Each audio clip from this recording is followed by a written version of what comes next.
আমার মেয়ে এখন সিনচিন কাটা করছে। তো দেখো বন্ধুরা, আর বাকিরাও রয়েছে। এখন ওদের প্রথম খেলা স্টার্ট হয়েছে, এটা ফার্স্ট খেলা কাটা চলছে। এরপরে কুমিত হবে।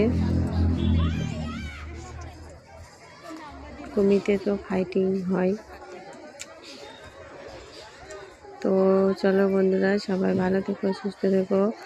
আর ভিডিওটা ভালো লাগলে লাইক কমেন্ট শেয়ার করে সকলের পাশে থেকো। আবার দেখা হচ্ছে নেক্সট ভিডিওতে। সবাইকে টাটা, বাই।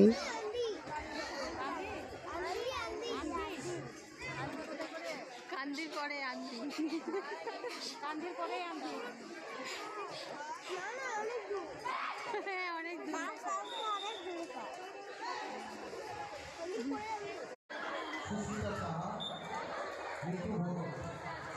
তাড়াতাড়ি বাড়ি চলে